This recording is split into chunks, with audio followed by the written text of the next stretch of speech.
Alright, what's the story, Peter? Well, today we are trying the 1989 Selection de Grand Nobles from Hugel. It's the Gewurztraminer. Looks like that, folks. Right there. There it is. And with us this evening, we have my spirit twin, our special guest. Yes, Cynthia. So, Wildcat. That's right. Yes. So, this is going to be an interesting evening of 89 fabulousness from Alsace. Again, this is a Gewurztraminer from Hugel. Peter, what have you to say about this particular wine and vineyard and whatnot? Well, Hugel is a very traditionalist. This is the 89 vintage, which is the 350th year anniversary of their winery. It's a long time, folks. Long time. If they can't make it right now, that's their problem. After 350 years, come on. And man, have they done a great job. Yes, they have. So Gewurztraminer, as some of you know, tends to be a little bit more on the spicier side. That's what I was gonna say. This is the wines from Hugel, and I apologize. I checked the website out, and they didn't have anything about who made it or anything like that. So horrible tragedy. Send those people at Hugel a note saying We need to know more. Can you put a little more information on there for me? But anyway, lovely bottle of Gewurztraminer from Selection of Grand Nobles is basically the choice parcel of the best grapes picked. Choice. Also late harvest. So, and it's from the Gewurztraminer. It's delicious, isn't it? Yes, we should preface this that I know hardly anything about wine.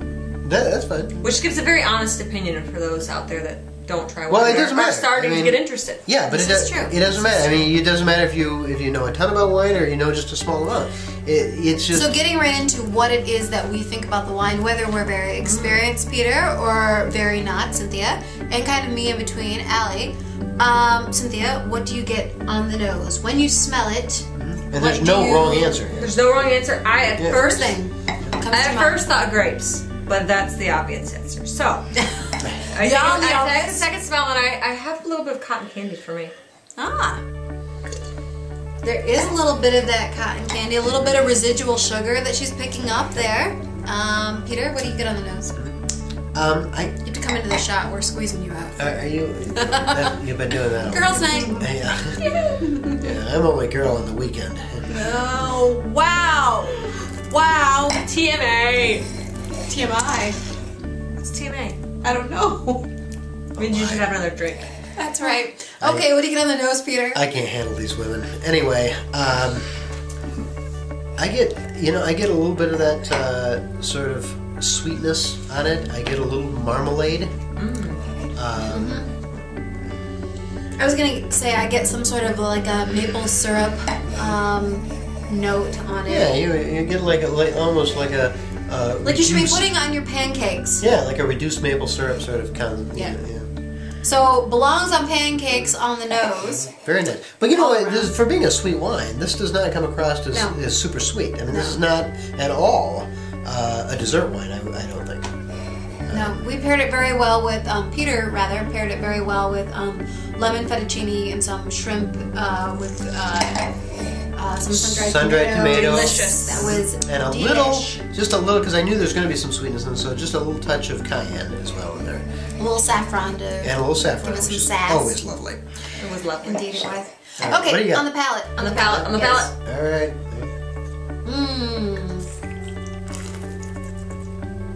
Look at the color here, people.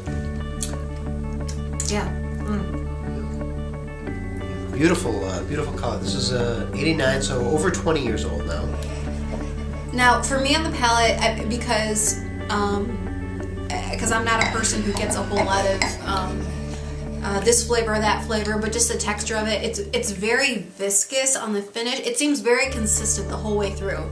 It doesn't like a lot of other whites that'll be really bright and then disappear right away. This one, it just kind of sits there and then it holds for a very long time, and so it's very consistent on the palate, I would say. What are you tasting though on the palate? I feel like a hummingbird, and that this is a nice taste of nectar. All right.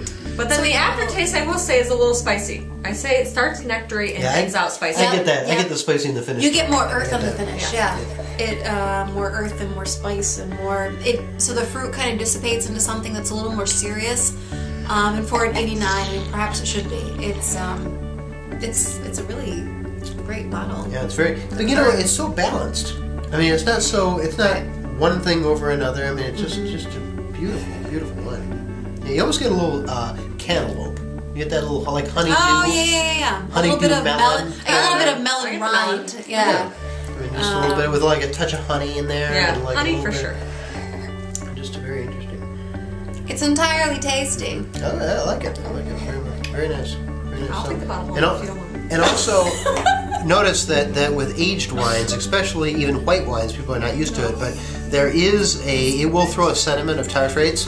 So in your bottle, you know, you might find, you're not going to be able to see this, but it's almost like crystals in the bottom. If you do find that with your older white wines, that's nothing wrong with that. That's a normal part of the wine breaking down. So it looks like old-fashioned lemonade in the bottom. That it's got like all these particles. Old-fashioned lemonade. That's what it looks like. Very good. That is right on. That's what it looks like in the bottom. So, what do you think, you guys? Is this a good thumbs up? This is a big thumbs up for me. Thumbs up. Awesome. All right, cheers. Cheers. Wildcats. Yes. You turn the camera on.